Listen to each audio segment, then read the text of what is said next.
6학년 친구들 4단원 수행평가도 수고 많았습니다. 함께 시험 문제를 살펴봅시다.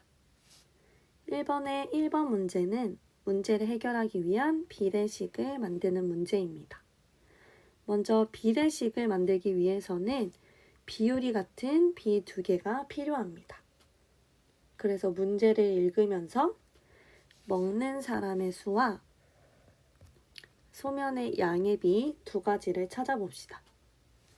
비빔국수 4인분을 만드는데 소면 280g이 필요합니다. 그럼 첫 번째 비는 어떻게 세울 수 있을까요? 4대 280이라고 세울 수 있겠죠. 계속 읽어볼게요. 권한의 가족 5명이 먹을 비빔국수를 만들려면 소면이 얼마나 필요한지 구하세요. 여기에는 소면의 양이 나와 있지 않으니까 네모라고 표시할 수 있겠죠. 그럼 두 번째 비는 5대 네모라고 비를 세울 수 있습니다. 이처럼 4인분을 만드는데 필요한 소면의 양이 정해져 있기 때문에 이것을 기준으로 인원수가 늘어나면 그에 따라 소면의 양도 같은 비율로 많아지겠죠. 그래서 두 비 사이에는 등호를 넣어서 비례식을 만들 수 있습니다. 그럼 이걸 답에 정리해 보도록 할게요. 4대 280은 5대 네모라고 비례식을 만들 수 있습니다. 다음으로 1번의 2번 문제는 비의 성질을 활용하여 5인분에 필요한 소면의 양을 구하는 문제입니다. 그렇다면 비의 성질은 무엇이었나요? 전항과 후항의 영이한이 같은 수를 곱하거나 나누어도 비율은 같다는 것이었죠. 우리가 위에서 세운 이 비례식은 이미 비율이 같다는 것을 전제하고 있기 때문에 전항과 후항에 각각 같은 수를 곱하거나 나누어서 네모의 값을 구할 수 있겠죠. 전항인 4에 얼마를 곱해야지 5가 되는지 구한 다음 후항인 280에도 위에서 구한 똑같은 수를 곱해준다면 네모의 값을 구할 수 있겠죠. 그렇다면 4에 얼마를 곱해줘야지 5가 될까요? 4에다가 어떤 수만큼 곱했더니 5가 나왔대요.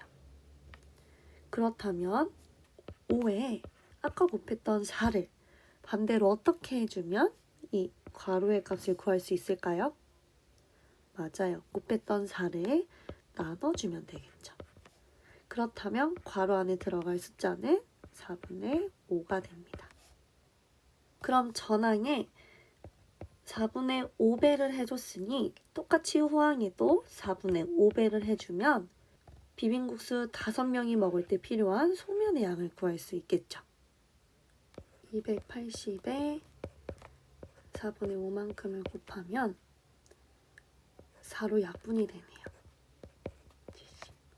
그럼 70 곱하기 5를 하면 얼마가 나오나요?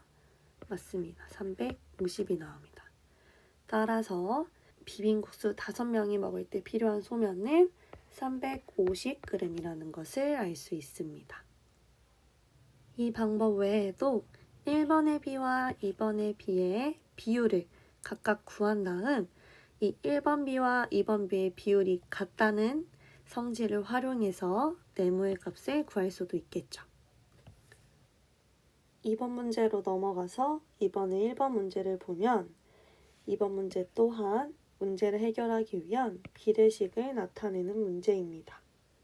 마찬가지로 비례식을 만들기 위해서는 비율이 같은 비 두 가지가 필요합니다. 문제를 한번 읽어볼까요? 문제에서는 시간과 거리가 나와 있습니다. 그러나 문제에서 구하라고 하는 것은 시간이 아닌 분입니다. 따라서 걸리는 분과 달린 킬로미터의 비 두 가지가 필요합니다. 그렇다면 먼저 이 1시간을 분으로 고쳐야겠죠. 1시간은 몇 분일까요? 맞습니다. 60분이죠. 그러면 첫 번째 비는 몇 대 몇일까요? 맞습니다. 60대 300이 되겠죠. 그럼 두 번째 비는 어떻게 될까요? 몇 분인지는 나와 있지 않으니까 네모 대 달린 거리는 175km라고 합니다. 그래서 네모 대 175라고 나타낼 수 있습니다. 60분 동안 30km를 달릴 수 있다고 정해져 있으니까 이것을 기준으로 시간이 바뀌면 일정한 비율로 거리가 늘어나거나 줄어들 수 있겠죠.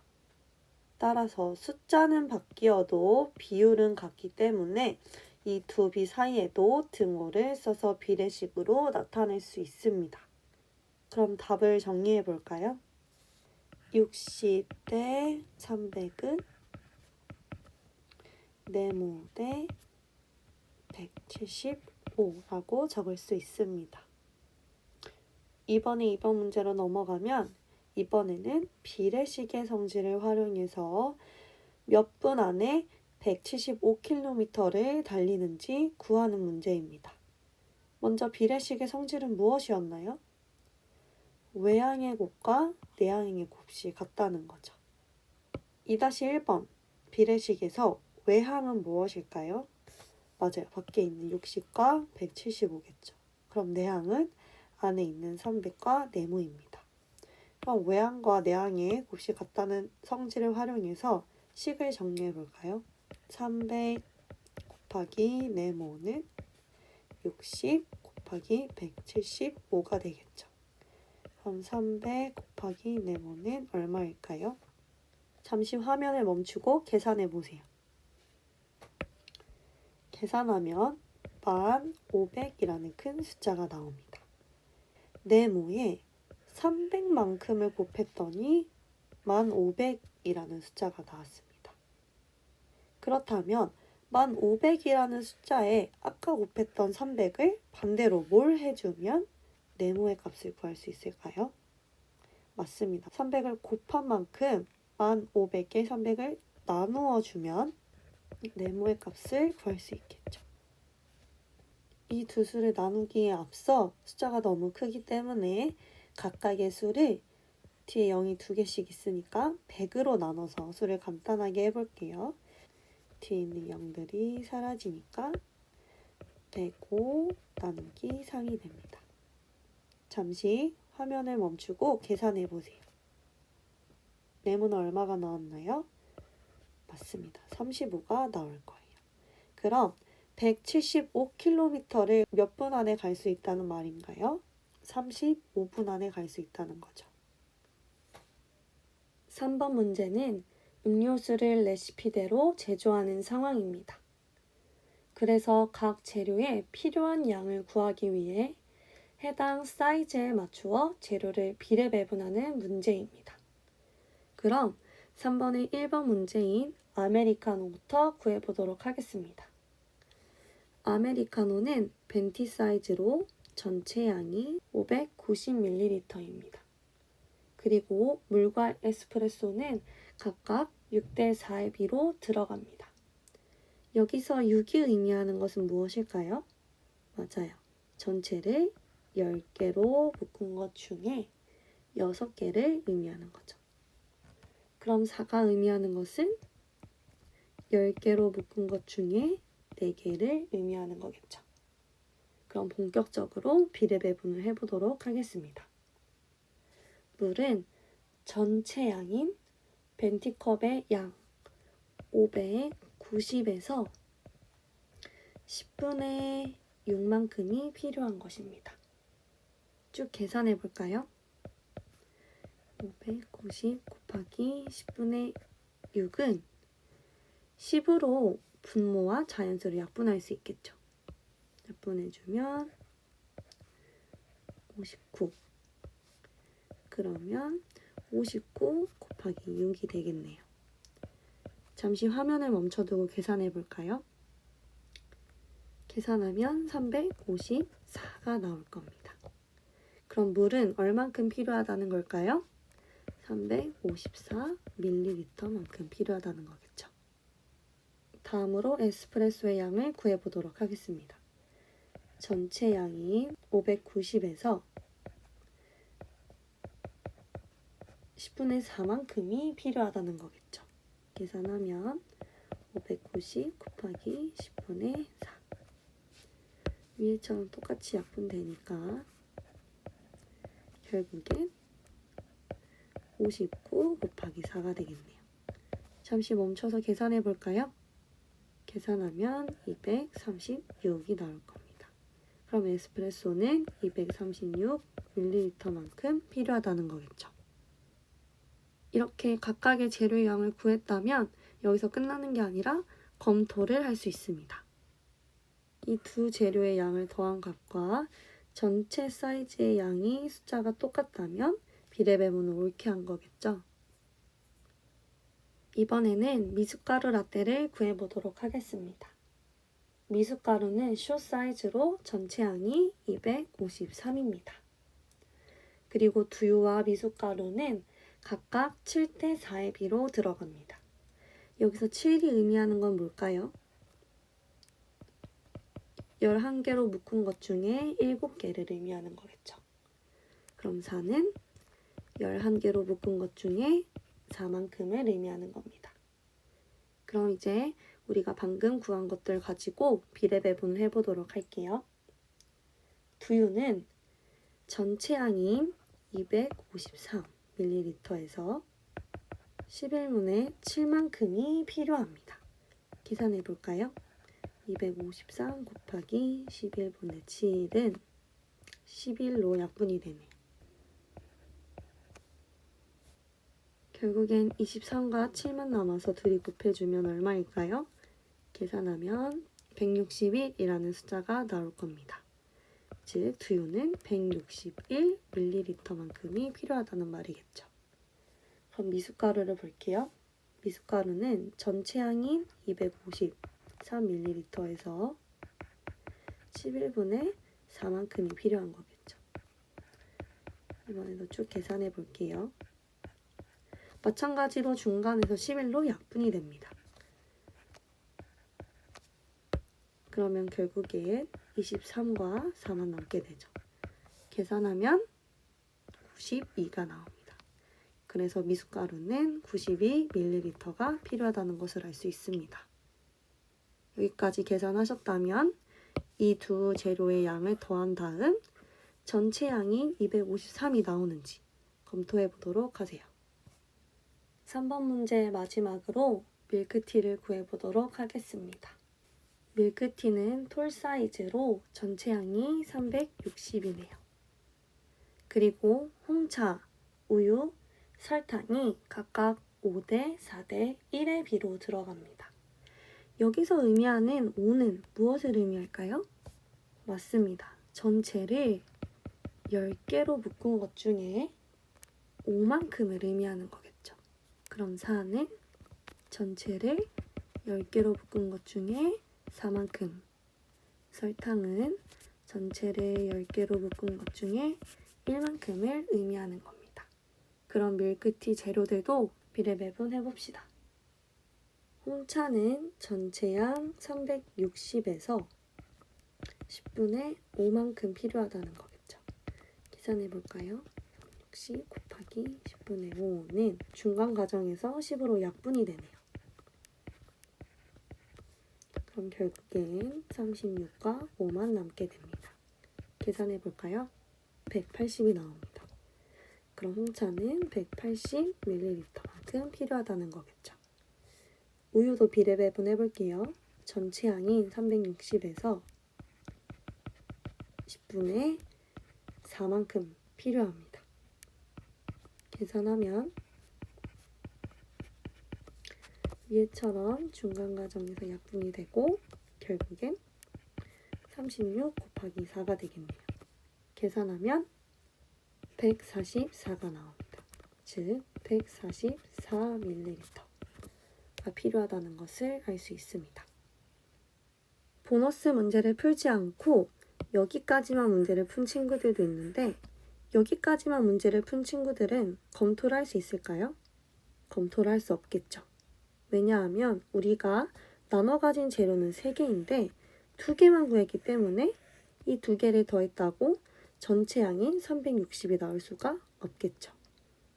360이 나오려면 우리는 설탕의 양까지 구해서 이 세 가지를 더해야 나올 수 있습니다. 그럼 보너스 문제를 구해보도록 할게요. 설탕은 전체 양이 360에서 10분의 1만큼이 필요했습니다. 계산해보면 약분이 되어서 결국엔 36 곱하기 1이 되네요. 36 곱하기 1 하면 똑같이 36이 됩니다. 이렇게 설탕까지 구한 다음 검토를 할 수 있겠죠. 이 세 가지의 양을 모두 더했을 때 밀크티의 전체 양인 360이 나오면 비례 배분을 실수 없이 잘했다는 것을 알 수 있습니다. 설탕의 단위가 밀리리터가 아니라 그램이 맞지 않나요? 하는 친구들이 있는데 비례 배분에서 단위는 전체가 무엇으로 표현되었는지에 따라 달라집니다. 우린 전체 양이 아까 얼마였나요?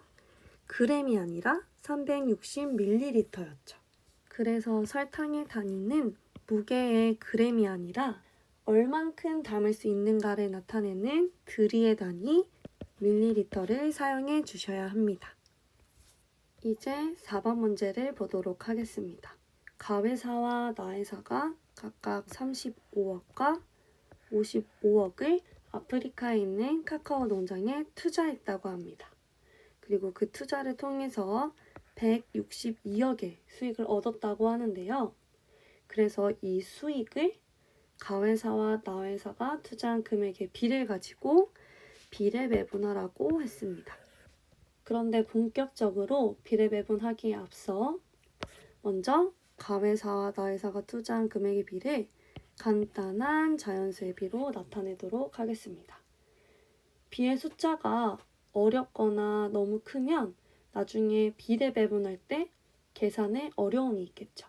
그래서 비례 배분할 때 계산을 조금이라도 수월하게 하기 위해 먼저 비를 간단한 자연수의 비로 만들어 보도록 하겠습니다. 먼저 문제 그대로 가회사와 나회사가 투자한 금액의 비를 나타내면 몇 대 몇일까요? 가회사 35억, 나회사 55억이니까 35억 대 55억이라고 세울 수 있습니다. 우리는 이 비를 간단한 자연수의 비로 만들 때 전항과 후항에 0이 아닌 같은 수를 곱하거나 나누어도 비율은 같다는 비의 성질을 활용할 수 있습니다. 그럼 간단한 자연수의 비를 만들기 위해서는 전항과 후항에 어떤 수를 곱하는 게 좋을까요? 나눠주는 게 좋을까요? 맞습니다. 나눠줘야지 숫자가 더 작아지고 간단해지겠죠. 그럼 나눌 때 가장 작은 자연수로 만들려면 큰 수로 나눠줘야 할까요? 작은 수로 나눠줘야 할까요? 큰 수로 나눠줘야지 가장 작은 자연수가 남게 되겠죠. 그래서 우리는 35억과 55억의 최대 공약수로 나눠줘야 합니다. 그럼 두 수의 최대 공약수는 얼마일까요? 바로 5억입니다.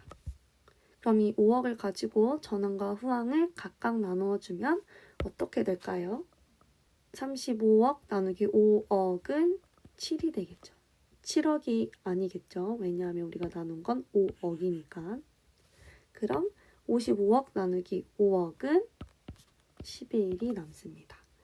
그래서 간단한 자연수의 비로 나타내면 7대 11이라고 구할 수 있습니다. 그럼 지금부터 위에서 만든 간단한 자연수의 비 7대 11을 가지고 세 가지 조건에 따라 수익금을 비례 배분해 보도록 하겠습니다. 4번의 2번 조건은 수익금을 비례 배분하는 건데요. 전체 수익금 얼마였죠? 162억을 비례 배분하라는 이야기입니다. 위에서 구한 가회사와 나회사에 투자한 금액의 비는 7대 11이었습니다. 여기서 7대 11이 의미하는 것은 무엇일까요? 바로 전체를 18묶음 했을 때 가회사는 7묶음, 나회사는 전체를 18묶음 했을 때 11묶음이라는 뜻입니다. 그럼 이 정보들을 가지고 비례 배분 해봅시다. 가회사는 162억 중에서 18묶음 한 것 중에 7묶음 가져간다는 이야기겠죠. 계산해보면 중간 과정에서는 18로 약분이 됩니다. 그럼 결국엔 9 곱하기 7이 돼서 63. 즉 63억을 가회사가 가져간다는 것을 알 수 있습니다. 그럼 이어서 나회사도 비례배분해 보겠습니다. 전체 수익은 162억 중에서 18묶음 한 것 중에 11묶음 가져가는 거겠죠. 162 곱하기 18분의 11 계산해주면 아까처럼 약분이 되고 결국엔 9 곱하기 11이 되겠네요. 그럼 나회사는 몇 억 가져가는 걸까요? 99억 가져가게 되는 겁니다. 검산이 필요한 친구는 두 금액을 더한 게 전체 수익금이 맞는지 확인하시면 됩니다. 다음으로 4번의 3번 조건은 얻은 수익 중 아프리카 지역에 학교를 짓기 위해 36억을 사용했다고 합니다. 그리고 나서 남은 금액을 투자한 금액의 비로 비례배분을 하라고 합니다. 그럼 우리가 비례배분을 할 전체량을 다시 구해야겠죠. 우리의 원래 전체 수익금은 얼마였나요? 162억이었습니다. 근데 이 중에서 몇 억을 학교를 짓기 위해 사용했다고 하나요? 36억을 사용했다고 합니다. 그럼 총 얼만큼의 수익금이 남게 될까요? 뺄셈하면 126억이 남는다는 것을 알 수 있습니다. 그럼 이 나머지 162억이 전체량이 되어서 가회사와 나회사가 투자한 금액에 간단한 자연수의 비로 비례배분해 주시면 되겠죠. 전체 금액 126억 중에서 18묶음 한 것 중에 7묶음 가져가는 거죠. 그럼 126 곱하기 18분의 7은 18로 또 약분이 되는데 결국엔 7 곱하기 7이 됩니다. 계산하면 49억. 그래서 가회사는 49억을 가져가게 됩니다. 그럼 나회사를 보겠습니다. 전체 금액 126억에서 이 중에서 18묶음 한 것 중에 11묶음 가져가는 거죠. 그럼 126 곱하기 18분의 11은 아까처럼 약분하면 똑같이 7만 남게 되고 따라서 7 곱하기 11을 하니까 77. 나회사는 77억 가져가게 됩니다. 이 문제 또한 검토하고 싶은 친구들은 가회사와 나회사의 금액을 더한 게 126억이 맞는지 확인하시면 됩니다. 마지막으로 4번의 4번 조건은 얻은 수익의 3분의 1만큼을 노동환경 개선을 위한 비용으로 사용하고 남은 금액을 투자한 금액의 비로 비례배분하라고 했습니다. 먼저 얼만큼 사용했는지를 구해야 되겠죠. 우리가 처음에 얻었던 162억 중의 3분의 1을 노동환경 개선을 위해 사용했다고 합니다. 그렇다면 이 말은 수식으로 나타내면 162억 곱하기 3분의 1이 되겠죠. 약분이 되니까 총 몇 억을 사용했다는 것을 알 수 있을까요? 54억을 사용했다는 것을 알 수 있습니다. 그렇다면 이만큼 사용했으니 이제 전체 금액은 얼마가 남았는지 구해야 되겠죠. 얼만큼 남았는지는 어떻게 구하면 될까요? 가장 처음에 수익금이었던 162억 원에 우리가 사용했던 54억을 어떻게 해주면 될까요? 빼주면 구할 수 있겠죠. 그럼 162억 빼기 54억을 하면 108억이 남는다는 것을 알 수 있습니다. 그럼 우리는 남은 이 108억을 가지고 비례배분을 해야 되겠죠. 가회사부터 비례배분 해볼게요. 전체 금액인 108억 중에서 18묶음 중에서 7묶음만큼 가정하게 됩니다. 계산하면 108 곱하기 18분의 7이 되고 약분하면 결국 6 곱하기 7이 되고 계산하면 42, 즉 42억을 가져가게 됩니다. 그럼 나회사 구해보도록 할게요. 남은 전체 금액 108억 중에서 18묶음 한 것 중에 11묶음 가져가는 거죠. 계산하면 중간에 약분되니 결국은 6 곱하기 11이 되어 66. 즉 나회사는 66억 가져간다는 것을 알 수 있습니다. 마찬가지로 잘 풀었는지 확인하고 싶으면 두 회사가 가져가는 금액을 더했을 때 남은 전체 금액 108억이 나오는지 확인하시면 되겠죠. 이렇게 1번 문제부터 4번 문제까지 선생님과 함께 풀어보았는데 잘 이해되셨나요?